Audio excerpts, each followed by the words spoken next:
Hello అందరికి, పొద్దున్నే ల్యాండ్కి వచ్చినామండి మామిడికాయలు తెంచుకోవడానికి. పచ్చడికాయలు తెంచుకొని పచ్చడి పెట్టడం కోసం అని చెప్పి వచ్చినాం. చూస్తే చాలా వరకు కాయలు చెట్టు మీదనే మాగిపోయి ఉన్నాయి.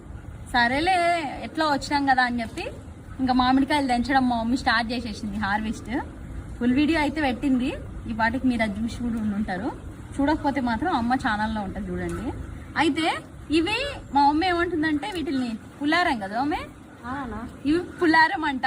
ఎంత మంచిగా ఉన్నాయి చూడండి, రోజ్ కలర్ లో వస్తుంది. లోపల పండు కూడా ఎట్లుంటది అంటే ఆరెంజ్ ఉంటుంది లోపల. మామూలుగా అన్ని ఎల్లో కలర్ కదా, ఇది ఆరెంజ్ లో ఉంటది. సూపర్ టేస్ట్ ఉంటది. ఎన్ని కాయలు తెలుసా, ఈ రోజు రసాలు కూడా చాలా అయినాయి. చెట్టు మీదనే మాగిపోయినాయి, ముట్టుకుంటే ఇట్లా పడిపోతున్నాయి. బేనిషాలు కూడా, పచ్చడికాయలు కూడా అయినాయి. ఒక 20 కాయలు 30 కాయలు వచ్చినట్టున్నాయి. పచ్చడికాయలు కూడా తెంచేసుకున్నాం. పచ్చడి పెట్టాలి. వాటితో పాటు చాలా కాయలు మాగినాయి. ఇవన్నీ మాగబెడితే ఒకటి తినేయచ్చు. అంతేకాకుండా ఇది